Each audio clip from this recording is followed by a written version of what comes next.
శాశ్వతమైన ప్రేమతో మమ్మల్ని ప్రేమిస్తున్నటువంటి మా మంచి దేవుడా, మా గొప్ప దేవుడా, మా విమోచకుడా, మా రక్షకుడా, నీకు వందనాలు స్తోత్రాలు చెల్లిస్తున్నాం. మరొక పర్యాయము మమ్మల్ని ప్రేమించి మాకు ఆరోగ్యం ఇచ్చి ఆయుష్యం ఇచ్చి మా జీవితాలలో మరొక పరిశుద్ధ విశ్రాంతి దినాన్ని మాకు అనుగ్రహించి ఈ దినమందు చేరి ప్రభువా నీ సన్నిధానంలో గడపడానికి మీరు మాకు అనుగ్రహించిన మంచి సమయాన్ని బట్టి వాతావరణాన్ని బట్టి నీకు వందనాలు స్తోత్రాలు చెల్లిస్తున్నాం.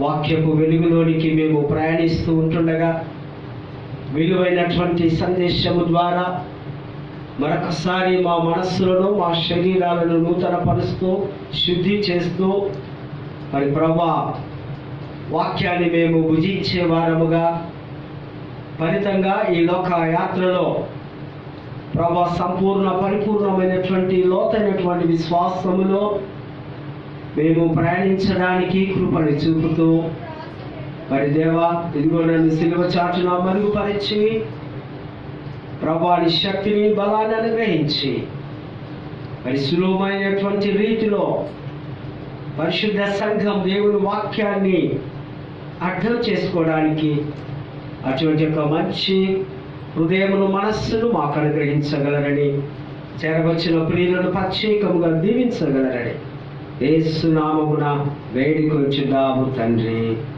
ఆమేన్. మొదటిగా పరిశుద్ధ దేవుడికి నిండు వందనాలు చెల్లిస్తూ మరి చేరవచ్చినటువంటి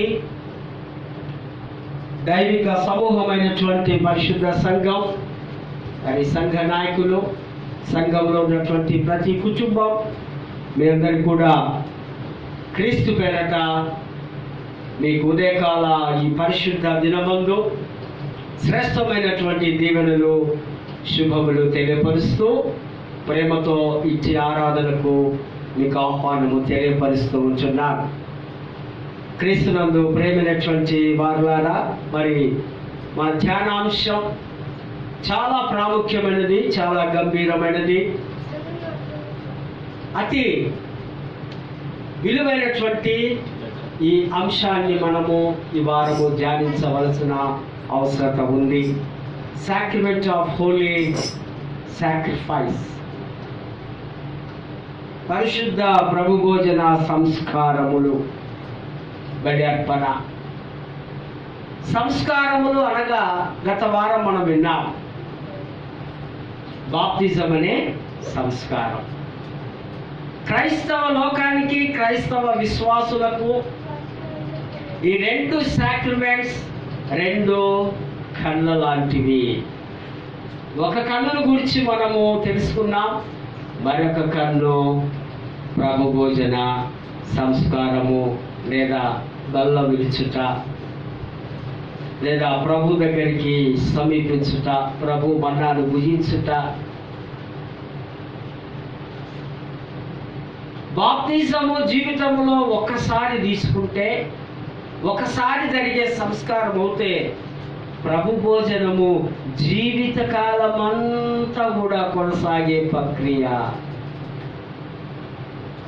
బాగా జాగ్రత్తగా వినాలి. ఆ సంస్కారం ఒకసారితో అయిపోయింది. ప్రభు ఒక్కడే, బాప్తిజం ఒక్కడే, విశ్వాసం ఒక్కటే, దేవుడు ఒక్కడే. కానీ ఈ యొక్క యూకరిస్ట్, ఈ లార్డ్స్ సప్పర్, నీవు మరణించే స్థాయిలో ఉన్నంత వరకు కూడా ఇది జరుగుతూనే ఉండాలి. కొంతమంది పెద్ద మనుషులు ఒకవేళ మంచాల మీద ఉంటే అయ్యగారు వచ్చి మాకు ప్రభు భోజనం ఇవ్వాలి అంటూ ఉంటారు. అంటే వారు బ్రతికినంత కాలము ప్రభువును జ్ఞాపకము చేసుకునే పండుగ, ప్రభువును మనము అనుభవించే ఒక మహోత్సవం, ఈ ఉత్సవం, ఈ పండుగ, ఈ పర్వదినం. దీనికి ఎండ్ లేదు. మన జీవితం ఎండ్ అయినప్పుడే ఎండ్ అవుతుంది. ఈ ప్రభు భోజనాన్ని ఎప్పుడు తీసుకోవాలి, ఎక్కడ తీసుకోవాలి, ఎవరి ద్వారా తీసుకోవాలి, ఏ విధంగా దీన్ని అనుసరించాలి, ఇది సాంప్రదాయమా, ఆచారమా, లేదా ఒక పద్ధత, రకరకాలైనటువంటి అపోహాలు మనకు ఉండవచ్చు. మనం చర్చి హిస్టరీ గమనిస్తే, సంఘ చరిత్రను గమనిస్తే, యేసుక్రీస్తు ఆయన సమాధి చేయబడి పునరుద్ధానుడై లేచి ఆయన వెళ్ళిపోయిన తర్వాత మొట్టమొదటిగా 120 మంది మాత్రమే 120 మంది మాత్రమే విశ్వాసులుగా ప్రభు కొరకు నిలబడి ప్రభుకు ప్రార్థించి పరిశుద్ధాత్మ శక్తిని పొందుకొని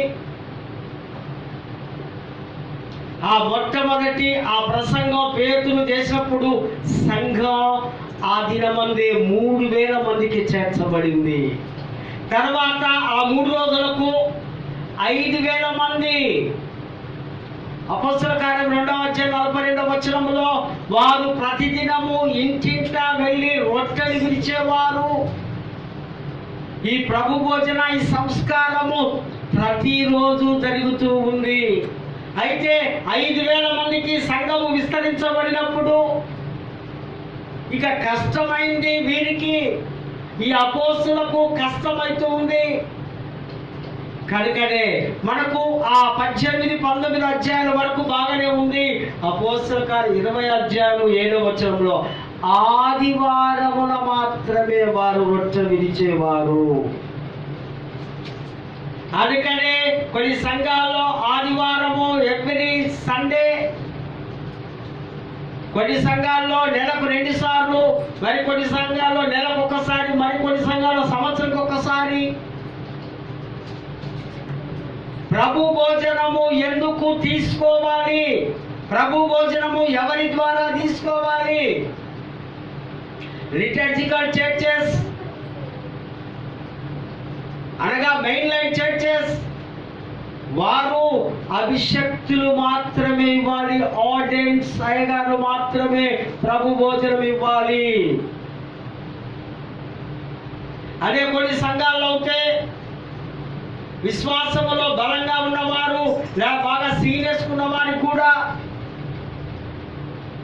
ఆ బ్రదర్ సంఘాలు, హెబ్రోన్ సంఘాలు, ఫెలోషిప్ సంఘాలు, సంఘ నాయకులు కూడా వారు ప్రభు భోజనాలు ఇస్తారు.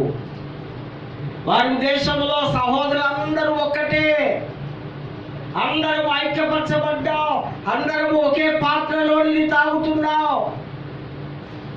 ఒకే రొట్టెలు భుజిస్తున్నాం కనుక మేము సమానత్వముగా ఉంది. లిటర్జికల్ చర్చెస్ లో ఆర్డెన్స్ వారు మాత్రమే ఇవ్వాలి భోజనం. ప్రభు భోజనాన్ని ఒకవేళ తీసుకున్నట్లయితే ఏమి జరుగుతుంది? ప్రభు భోజనంలో ఆ కనిపించే ఆ దృశ్యాలు, ఆ పదార్థాలు, ఆ రొట్టె ద్రాక్షారసం, ఆ రొట్టె క్రీస్తు శరీరంగా మార్చబడడం, ఆ ద్రాక్షారసం క్రీస్తు రక్తంగా మార్చబడడం ఏ విధంగా జరుగుతూ ఉంది? చరిత్రలోనికి వెళితే 13వ శతాబ్దంలో థామస్ అక్వినాస్ అనేటువంటి ఒక పండితుడు, దానికి ఇంగ్లీష్లో ఒక అద్భుతమైనటువంటి మాటను ఆయన చెబుతున్నాడు. ట్రాన్స్పరిటేషన్ అనగా రూప సన్నిధి అనే సిద్ధాంతం. ఈ సిద్ధాంతంలో యాజకుడు దాన్ని ఎప్పుడైతే ప్రార్థించాడో ఆ యొక్క ఆ రొట్టె నిజమైనటువంటి యేసు యొక్క శరీరముగా మార్చబడుతూ ఉంది. యాజకుడు ఎప్పుడైతే ప్రార్థన చేస్తున్నాడో ఆ యొక్క ద్రాక్షారసము యేసుక్రీస్తు యొక్క నిజమైనటువంటి రక్తముగా మార్చబడుతూ ఉంది. దీనిని రూప సన్నిధి అని అన్నారు. దాన్నే మార్టిన్ లూథర్ అంటున్నారు, విశ్వాసి విశ్వాసముతో వాటిని పుచ్చుకోవాలి. విశ్వాసి లోపల విశ్వాసము లేదా? ఆ ప్రభు భోజనం దగ్గరికి నీవు సమీపిస్తూ ఉండగానే యేసు నా కొరకు చనిపోయాడు అంటూ నీవు హృదయములో తలంచుకుంటూ అడుగులో అడుగు వేసుకుంటూ ప్రభువును చూస్తూ బల్లను సమీపించాలి. యేసు నా కొరకు చనిపోయాడు. ఆయన నా పాపముల కొరకు, నా శాపముల కొరకు, నా మలినమును తీర్చివేయడానికి నా ప్రభు చనిపోయాడని ఆ సిలువను చూస్తూ మనము దగ్గరకు వచ్చి వాటిని తీసుకోవాలి. అప్పుడే అదే నిజమైనటువంటి శరీరముగా యేసు శరీరాన్ని పుచ్చుకున్నాం మనం. ఆయన మానవత్వములోనికి మార్చబడతాం. ఆయన రక్తాన్ని పుచ్చుకున్న మనం యేసు రక్తము వలె మార్చబడతాం. యేసు రక్తము ప్రతి పాపము నుండి మనలను విడుదల చేస్తుంది. ఆయన విమోచకుడుగా ఉంటూ ఉన్నాడు. యేసు క్రీస్తు సన్నిధానం దగ్గరికి రావాలి. వాటికన్ II మహాసభల్లో అక్కడ ఉన్నటువంటి పెద్దలు, పోపులందరూ వెళ్ళి ప్రభు భోజనం గురించి వారు ఒక స్టేట్మెంట్ ఇచ్చి ఉన్నారు. క్రైస్తవ లోకానికి ప్రభు భోజనము తప్పనిసరి. ఇది ఒక ఊపిరి లాంటిది, గుండెకాయ లాంటిది, ఇది ఒక మూలము. క్రైస్తవులు ప్రభు భోజనాన్ని తప్పనిసరిగా పాటించాలి అని ఒక నియమ నిబంధనలు వారు తెలియపరిచారు. వాటికన్ IIలో ఆ మహా జరిగినటువంటి ఆ సభల్లో ఒక ఎజెండాలో ఈ పాంచి పెట్టుకొని మాట్లాడారు. కొత్త నిబంధన గ్రంథంలో మనం చూస్తూ ఉన్నాం. కానీ ఈ ప్రభు భోజన సంస్కారం అనేది పాత నిబంధన గ్రంథములో కూడా ఉంది. నిర్గమాకాండము 12వ అధ్యాయములంతా మనం చూస్తే ఆ ఫరో రాజు బానిసలుగా ఉన్నటువంటి ఇజ్రాయెల్ ప్రజలందరూ కూడా విడిపించడానికి ఒక నాయకుడుగా మోషేని ఏర్పాటు చేసి దేవుడు ఒక ప్రాముఖ్యమైనటువంటి సెలబ్రేషన్స్, అదే పస్కా పండుగ, పాస్ ఓవర్ అంటారు ఇంగ్లీష్లో. అంటే బయటికి రావడం, వెడని రావడం, ఉన్నపలంగా రావడం, ఒక చెరలో నుంచి బయటికి రావడం, ఒక అనారోగ్యం నుంచి ఆరోగ్యంలోనికి రావడం, శాపంలో నుంచి ఆశీర్వాదంలోనికి రావడం. ఈ ప్రజలు 430 సంవత్సరములు ఆ శ్రమలో ఉన్నప్పుడు దేవుడు విడిపించినప్పుడు అక్కడ దీనే ఈ పస్కా పండుగనే పులియని రొట్టెల పండుగ అని కూడా అంటాం. ఇది వారం రోజులు జరుగుతున్నటువంటి పండుగ. యేసు ప్రభు కూడా యెరూషలేము పట్టణానికి వచ్చి పస్కా పండుగను ఆచరించడం, పస్కాలో పాల్గొనడం, చివరి రాత్రి భోజనం, ఆ బల్ల సిద్ధపాటు, పస్కా విందు.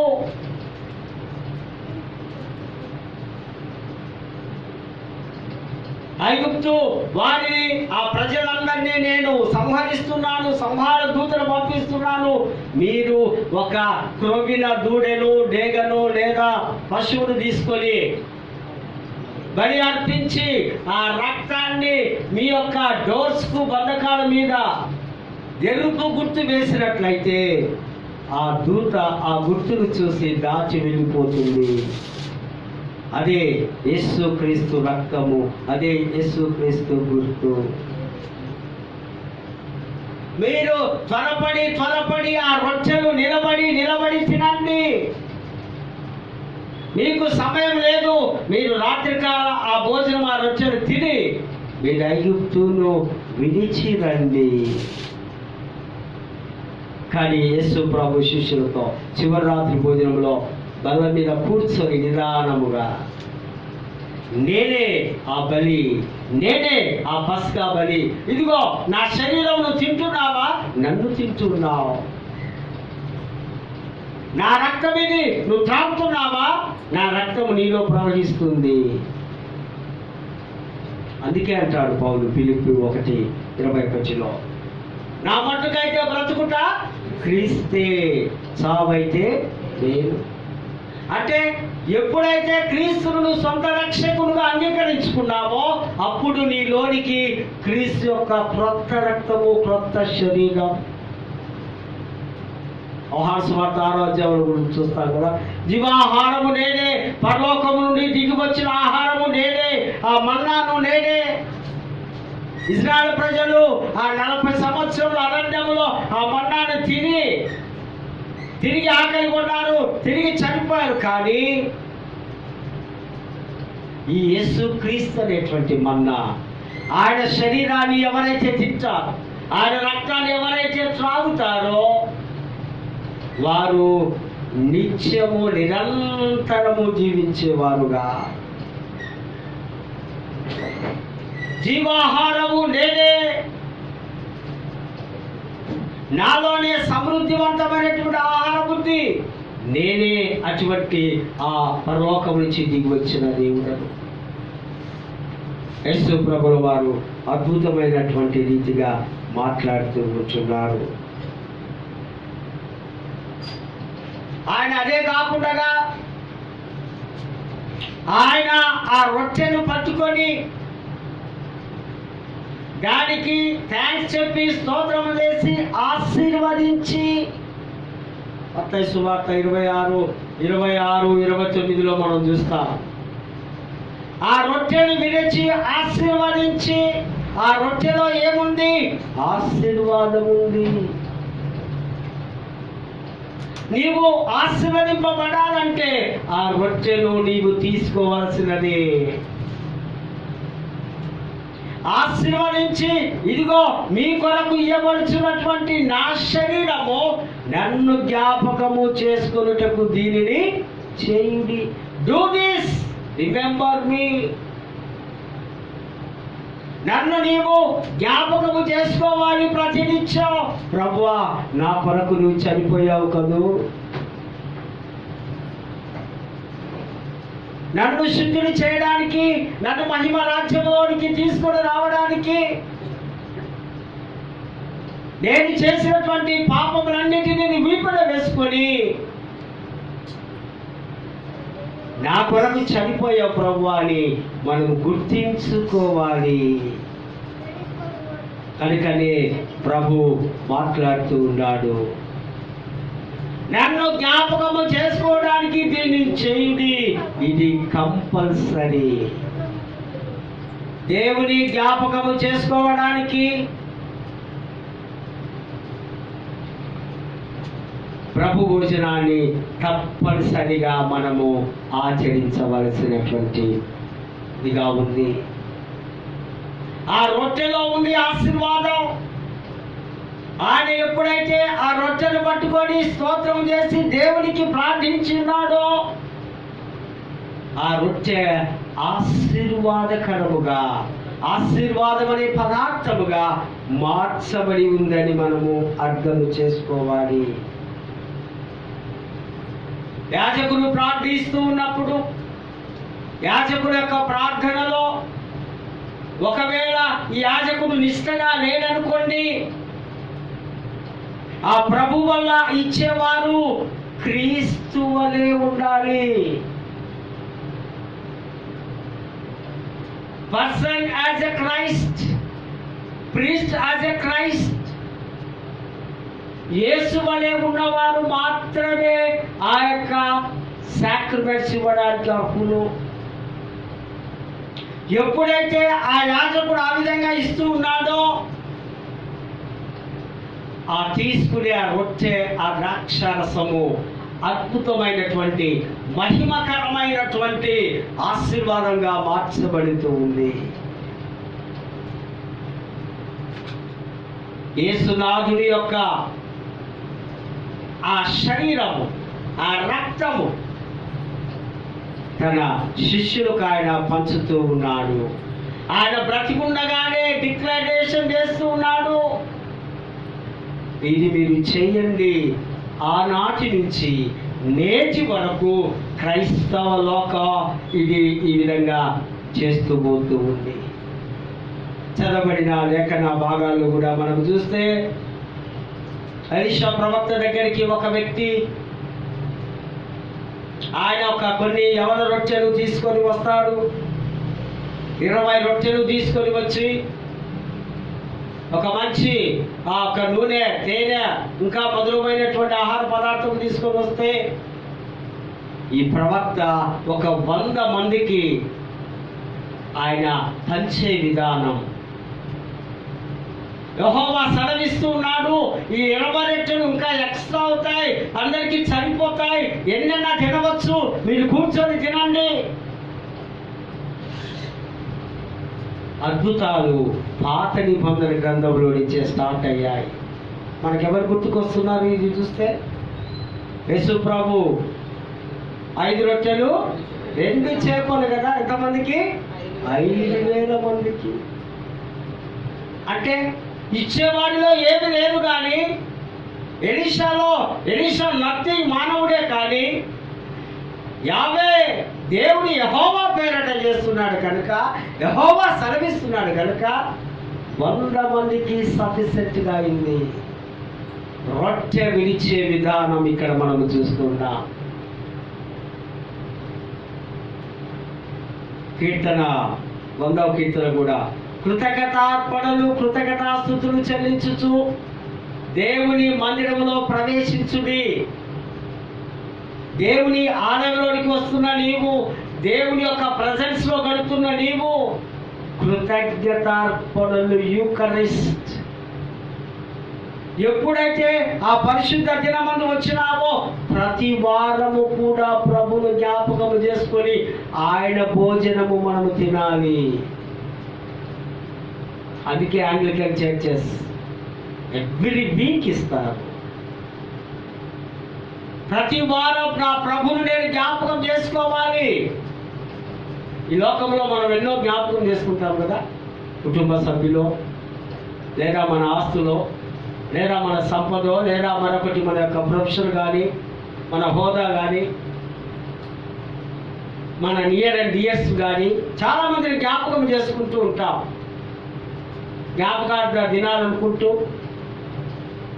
కానీ ప్రతి వారమట ప్రభువును జ్ఞాపకము చేసుకోవాలి. ఇదొక నిబంధన, ఇదొక ఒప్పందము, ఇదొక నూతన నిబంధన. నిబంధన అంటే ఒక కమిట్మెంట్, ఒక తీర్మానము, ఒక ఒప్పందము, ఒక నిర్ణయము. సీనాయి కొండ మీద దేవుడు ప్రజలతో ఒక నిబంధన, బెరిషత్ అంటారు హీబ్రూ భాషలో. అంటే నేను మీ దేవుడను, మీరు నా ప్రజలు, అది నిబంధన. మీరు నన్నే ఆరాధించాలి, నన్నే గణపరచాలి, నన్నే మహిమపరచాలి. ఫలితంగా మీరు నా ప్రజలు, నా బిడ్డలు, మీకు కావలసినది నేను ఇస్తాను. కొత్త నిబంధన ప్రభు చెప్తున్నాడు, ఇది నూతన నిబంధన. మీరు నా ప్రియ బిడ్డలు, మీరు ఇది చేస్తున్నప్పుడల్లా నన్ను మీరు జ్ఞాపకము చేసుకోవాలి.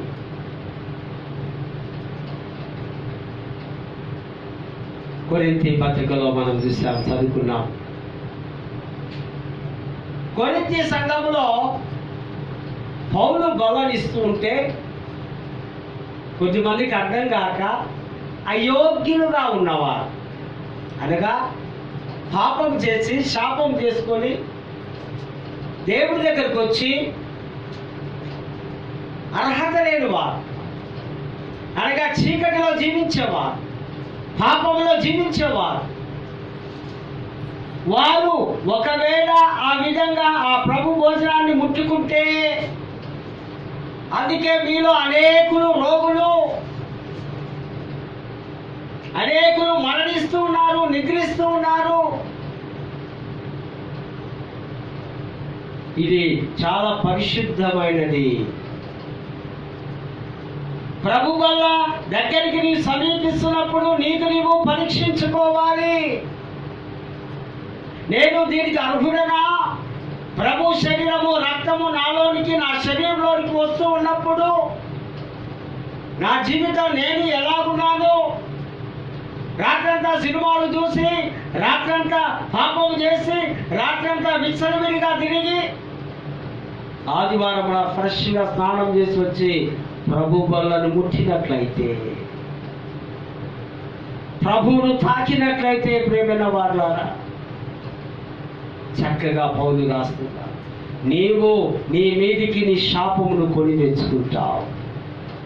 అందుకే మనము కూడా అంటూ ఉంటాము కదా, యోగ్యులైన వారు మాత్రమే వచ్చి తీసుకోండి, ఎవరికి పడితే వారికి అది ఇవ్వడానికి వీలు లేదు. ఇప్పుడు ఎవరైనా కొత్త వారు వచ్చి నాకు ఇవ్వండి అంటే ఇవ్వడానికి వీలు లేదు. మీ జీవితం, మీ హృదయ స్థితి, మీ పరిస్థితి, మీ ఎలా ఉన్నారో అవన్నీ స్థానిక గురువులకు తెలిసి ఉండాలి. నీవు విశ్వాసంలో, రక్షణలో, మారు మనస్సులో సమృద్ధివంతంగా ఉన్నావా? నీవు ప్రభు కొరకే జీవిస్తున్నట్లయితే నీవు దానికి యోగ్యుడవు. రెండవగా మనం బాప్తిజం తీసుకొని కన్ఫర్మేషన్ రాగానే ఫుల్ మెంబర్ అయితే అనుకుంటూ మనము బలలో పాల్గొంటూ ఉంటారు మన యవనస్తులు కొద్దిమంది. దీనికి కొన్ని అర్హతలు కావాలి. ఎస్కటాలజీ, ఈ సాక్రిమెంట్స్, ఈ లార్డ్స్ సప్పర్ యుగాంతానికి సంబంధించింది. మహిమ దేవుని రాజ్యంలోనికి ఇది తీసుకొని వెళుతుంది, నిత్య జీవంలోనికి తీసుకొని వెళుతూ ఉంది. అదే కొరింథీ, 1 కొరింథీ 10వ అధ్యాయంలో కూడా మనం గమనిస్తే 19-21 వచనంలో దయ్యపు బల్ల, ప్రభు బల్ల ఉంది, దయ్యపు బల్ల ఉంది.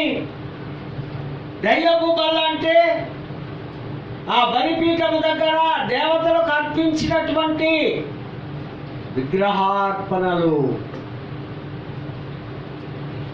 ఆ పశువులు దేవుని పేరట వధించినప్పుడు ఆ మాంసము యాజకులు తీసుకోకూడదు. అక్కడి నుంచే వచ్చింది మనకి ఆచారం. మనం కూడా ఏదైనా ఎవరైనా ఇస్తే మనం తీసుకోము కదా. ఎందుకో తెలుసా? ఇది దయ్యపు బల్ల లేదా దేవతల అర్పణలని మన పెద్దలు మనకు చెప్తారమ్మో, వాళ్ళు గుట్టకండి, ఇక్కడి నుంచే వచ్చింది. అంటే ఆ యొక్క దేవత అర్పణలో, ఆ బలి అర్పణలో దయ్యములు ఉన్నాయి. అనగా అన్య దేవతలు, ఆ దేవుళ్ళు, ఆ జీవం లేనివి దయ్యాలతో పోలిస్తున్నాడు పునీత పౌలు. వాటి జోలికి వెళ్ళకండి, వాటి రక్తమును త్రాగకండి, వాటి రక్తమును మీరు తినకండి. యూదులు చాలా నిష్ట కలిగిన వారు. మాంసంలో రక్తం ఉంటే ఆ మాంసాన్ని వారు తినరు.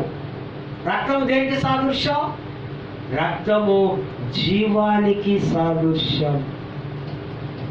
రక్తమే ప్రాణము. రక్తంలో ప్రాణం ఉంటుంది. మనలో రక్తం అంతా తీసేసినాం అనుకోండి, ఏమైపోతాం?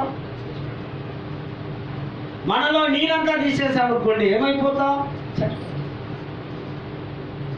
యూదులు చాలా నిష్ఠగా ఆ రక్తం అంతా తీసివేసిన తర్వాతే పాత ధర్మశాస్త్ర ఆచారంలో ఒక పాపి పాపం చేస్తే వాడి పాపము పరిహారం కావాలనగా వాడి వధించవలసినది బదులుగా ఒక గొర్రె పిల్లలు కానీ మేక పిల్లలు కానీ యాజకుడి దగ్గర తీసుకుని వచ్చి ఆ బలి అర్పించి ఆ రక్తాన్ని ప్రోక్షించి వాడి శుద్ధిని చేసి, బాబు ఇక నువ్వు కడగబడ్డావునపై, ఇక నీకు బదులుగా దీన్ని మేము బలి అర్పించాం. పాపి పాపానికి దాసుడుగా, వాడు ఎప్పుడు దాసత్వంలో ఉంటాడు, పాపం చేసేవాడు. కనుకనే మీరు దయ్యముల బల్ల అనే విగ్రహారాధనలోనికి మీరు వెళ్ళకుడి. దేవుని బలలో ఆశీర్వాదం ఉంది, దేవుని బలలో సౌకర్యం ఉంది, దేవుని బలలో నిత్య జీవం ఉంది. కనుకనే దీన్ని మనము ఆశ్రయిస్తున్నాం, పాటిస్తున్నాం, అనుసరిస్తున్నాం. మరి సువార్తల పాఠంలో కూడా మనం చూస్తే క్రీస్తు శరీరము మరియు క్రీస్తు రక్తము, ఇక్కడ కూడా అదే మాటలు మనం చూస్తున్నాం. యూదులందరూ గునుక్కుంటూ ఉన్నారు, సనుక్కుంటూ ఉన్నారు. ఈయనేంటి, ఈయన సజీవుడుగానే ఉన్నాడు, నా శరీరం దినమంటున్నాడు, నా రక్తం తాగమంటున్నాడు, నిత్య జీవానికి వెళ్తామంటున్నాడు. మేమేమైనా నరమాంస భక్షణకు ఆయన పట్టుకొని గుంజుకి తాగి తినడానికి? అసలు వాటికి దీనికి ఏంటి సంబంధం అంటూ అర్థం కాలేని పరిస్థితిలో ఉన్నారు. ఒక నాస్తికుడు ఒక గురువు దగ్గరికి వచ్చి, ఒక హేతువా, గురువుగారు, అయ్యగారు, ఈ చిన్న అప్పం లేదా ఈ చిన్న ఆ యొక్క రొట్టె, ఇందులో క్రీస్తు శరీరం, క్రీస్తు ఉన్నాడు అంటున్నావు. ఆ రొట్టెలో ప్రభువు ఎలా ఉన్నాడు, ఎలా కనిపిస్తున్నాడు నాకు అర్థమయ్యే రీతిలో చెప్పండి. ఆ చిన్న రొట్టెలో అంత పెద్ద దేవుడు ఆ సృష్టికర్త ఎలా ఇవ్వగలడు? మీరంతా మాయ చేసి, మోసం చేసి ప్రజలను మభ్య పెడుతున్నారంటూ ఒక విధంగా ఒక వాదనకు వచ్చాడు ఒక వ్యక్తి. అప్పుడు ఆ గురువుగారు అంటున్నారు, లేదయ్యా, దేవుడు సర్యాంతరామి, దేవుడు ప్రపంచమంతా ఉంటాడు, ఆయన సృష్టికర్త, ఆయన ఏ విధంగా చేయగలడు, ఆయన అద్భుతాలు చేసే దేవుడు అంటే వాడు అర్థం కాలేదు, వినలేదు. వెంటనే ఆ గురువు తెలివిగా ఒక పెద్ద నిలువుట అర్థం తెప్పించారు. వచ్చి చూడు, ఎవరు కనిపిస్తున్నారు? నేనే, నా స్వరూపమే, నేనే మాట్లాడుతున్నా చూడు, నేనే చెయ్యుతున్నా చూడు, నేనే కనిపిస్తున్నా చూడు. ఆ గురువు ఆ నిలువుటద్దాన్ని ఢమీమని కింద పడేసి, ఇప్పుడు తిప్పి, ఇప్పుడు చూడు ఎవరు కనిపిస్తున్నారు? నేనే, ఆ ముక్కలో నేనే, ఈ ముక్కలో నేనే, అక్కడ నేనే, ఇక్కడ నేనే, అంతటా నేనే కనిపిస్తున్నా. ఆ పగిలిపోయిన ఆ చిన్న చిన్న ఆ యొక్క అర్థంలో అంతటా ఆయన స్వరూపం కనిపిస్తూ ఉంది. నీవే ఇంచుమించు ఒక 20 ఫోటోలు, బొమ్మలు కనిపిస్తూ ఉంటే దేవుడు మరి ఆ రొట్టెలో ఇవ్వడడా? ఆ రొట్టెలో దేవుని యొక్క శక్తి ఉండదా? దేవుడి స్వరూపంలో పుట్టిన నీవు నేనే ఇన్ని విధాలుగా అంత కనిపిస్తున్నావు, ఒకేసారి ఇన్ని విధాలుగా. దేవుడు సృష్టికర్త అన్నప్పుడు ఆయన సిగ్గుతో తల వంచుకొని వెళ్ళిపోయాడట. జీవాహారము నేనే, నన్ను తినువాడు నిత్య జీవము గలవాడు, నా పరిశుద్ధ రక్తాన్ని నేను తాగినవాడు, ఈ గిన్నెలోనిది, పాత్రలోనిది మీరు ఈ పని చేయండి. కానీ ప్రభు చివరి రాత్రి భోజనం అని కూడా అంటున్నాం కదా, నేను వచ్చు పర్యంతరము వరకు, అనగా ఆయన మళ్ళీ మధ్యాకాశంలోనికి వచ్చేంత వరకు కూడా ఈ క్రైస్తవ లోకం ఈ యొక్క సాంప్రదాయం లేదా ఈ పద్ధతి, మెథడ్ కొనసాగాలి. నాందు మీరు, మీ అందు నేను నుండులాగునా మీరు ఈ విధంగా చేయాలి. జీవాహారము నేనే, నేను తప్ప మరొక దేవుడు నీకు ఉండకూడదు. నా శరీరం, రక్తం ద్వారా నేను శుద్ధి చేయబడతావు. ఈ యొక్క లార్డ్ సప్పర్ ఐక్యతను తీసుకొని వస్తుంది. ఈ సంఘం అనే దైవికమైనటువంటి కుటుంబం ఒకే గిన్నెలోది, ఒకే పాత్రలోనిది మనమందరం త్రాగినప్పుడు మనమంతా ఒకే కుటుంబముగా ఉంటాం, ఐక్యముగా ఉంటాం. ప్రభు భోజనం మనను ఐక్యంలోనికి తీసుకొని వస్తుంది. ప్రభు భోజనం మన సహవాసంలోనికి తీసుకొని వస్తుంది. ప్రభు భోజనం మనల్ని ప్రేమలోనికి తీసుకొని వస్తుంది. ప్రభు భోజనం మనలను అభివృద్ధిలోనికి తీసుకొని వస్తుంది.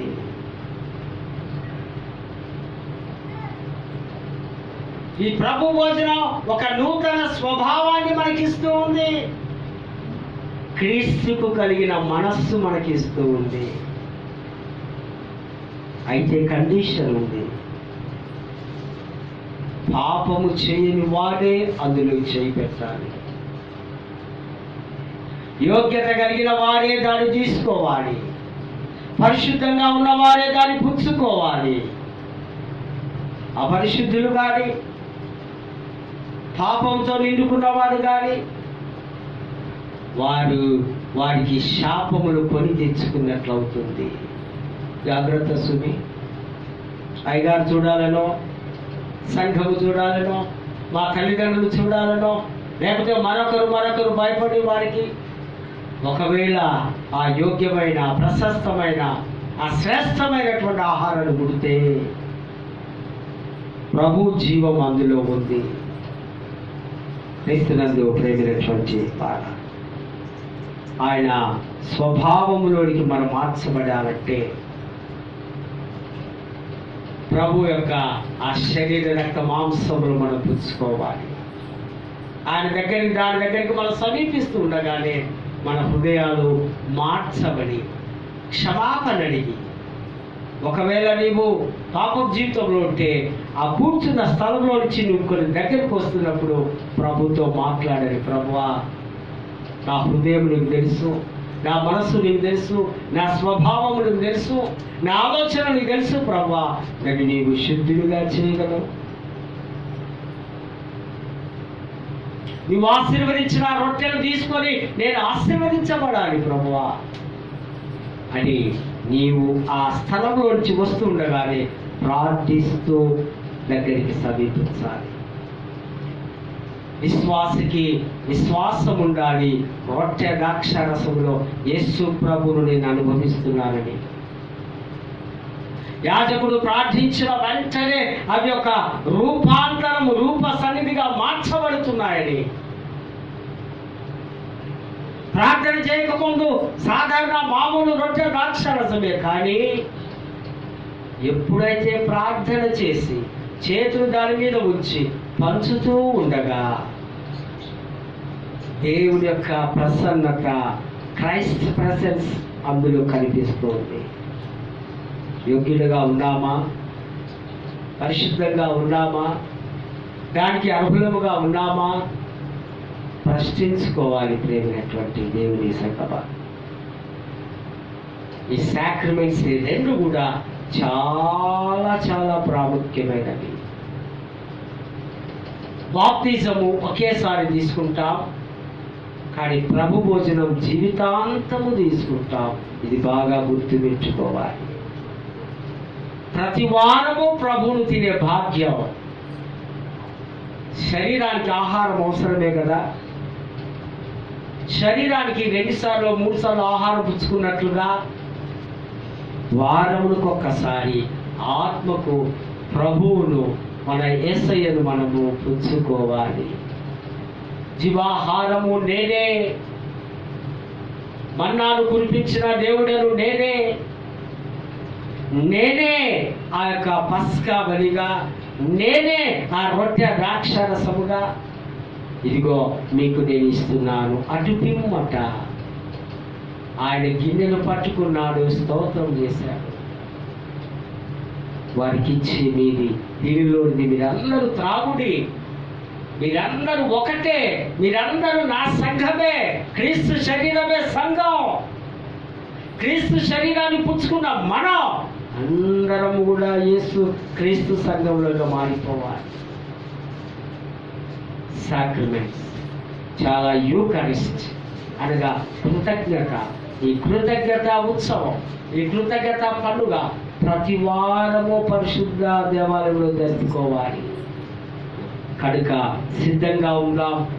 ఒకవేళ అర్హత లేకపోతే ప్రభువా నాకు అర్హతనివ్వవా, నిన్ను భుజించే భాగ్యాన్ని నాకు ఇవ్వవా అంటూ ప్రార్థన చేసుకున్నట్లయితే దేవుడు తప్పనిసరిగా అర్హత ఇవ్వడానికి సిద్ధంగా ఉన్నాడు. అటువంటి ఒక కృప, పరిశుద్ధాత్మ నడిపింపు, దైవాశీస్సులు దేవాది దేవుడు నిండుగా మెండుగా సమృద్ధివంతంగా మనకు అనుగ్రహించును గాక. ఆమేన్. చిన్న ప్రార్థన. దయగల స్వామి, ప్రేమగల తండ్రి, పరిశుద్ధ బల్లలోని యొక్క మర్మాలను కొన్ని నిమిషాలు మేము ధ్యానించుకున్నాం. అర్హులైన వారే, యోగ్యత గల వారే, దేవుని యందు పరిపూర్ణ విశ్వాసత కలిగిన వారే వీటిని భుజించాలి. ఫలితంగా ప్రభువా, మీరు పరలోకపు ఆకాశపు వాకిలు విప్పి ఆశీర్వాదాలు కుమరించే దేవుడు, స్వస్థమైనటువంటి స్వచ్ఛమైనటువంటి దేవుని సందేశాన్ని విని ఉన్నాం. అందుని బట్టి మరొక పర్యాయం మీకు వందనాలు చెల్లిస్తాం. చేరవచ్చిన ప్రియులను ప్రత్యేకముగా దీవించగలరని యేసు నామమున వేడుకొచ్చున్నాము తండ్రి.